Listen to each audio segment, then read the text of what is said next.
السلام عليكم ورحمة الله وبركاته. ازاي هخلي الفيزياء سهلة؟ السلسلة دي هتبقى طويلة. انا خلصت الفصل الاول. خلصت الفصل الاول مع مدرس غير المدرس اللي انا اشترك معاه النهاردة، وهقول لكم عليه في الفيديو. طب ايه الاسباب اللي خلتني اسيب المدرس ده واروح لده؟ اولا الاسلوب، يعني اسلوبه ما كانش حلو، او مش ما كانش حلو، ما كانش عاجبني انا. ممكن يجي يعجبكم انتوا، لكن ما كانش عاجبني انا كمحمد. ما كنتش شايف اصلا ان هو ما علينا. ثانيا ان انا كنت بفهم بس ما بعرفش احل. بحل الاسئله اللي هي مباشره، ولكن الاسئله اللي هي فيها تفكير عميق انا من اول فصل الفصل الاول انا مش عارف احل.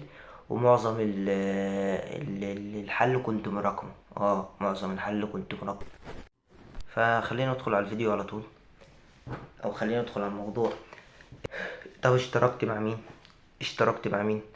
مع استاذ محمود مجدي. ليه؟ دي بتاعتي انا، ونصحوني زملاتي كتير كتير. نصحوني ان انا اخد مع محمود مجدي او دكتور او استاذ محمد عبد المعبود، ولكن انا اخترت الاستاذ محمود مجدي علشان حابب اسلوبه في الشرح، وحابب ان الشرح بتاع الاسئله، او حابب اللي هو بيحل كتير، فاهم؟ فكده زي ما قلت لكم في اول الفيديو ان انا الفصل التاني مش جاي معايا سكه، فانا هدخل عند الاستاذ محمود مجدي. انا اشتركت في الفصل التاني كله. ريسك، بس نو ريسك نو فن.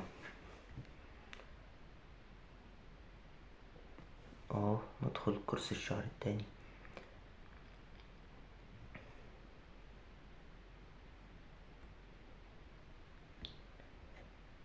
هو منزل محاضرتين.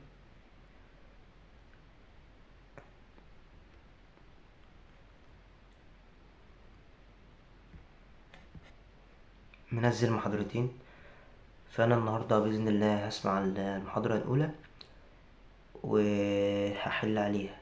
هشوف بقى الفرق بين ده وده، وهجيلكوا لما احل باذن الله. انا دلوقتي خلصت او لسه ما خلصتش المحاضره. بس انا شفت الفرق بقى فعلا. يعني شفت الفرق بين ده وده، وعرفت ان شاء الله باذن الله مش انا المشكله خالص. مش يعني المشكله ما كانتش فيا. فخلص المحاضره ونحل الواجب، ومش هرجع لكم تاني. لا، هننهي الفيديو على كده عشان ما يطولش اكتر من كده. وان شاء الله باذن الله السلسله دي تفيد كل اللي بيتفرجوا، ونراكم قريبا باذن الله. السلام عليكم.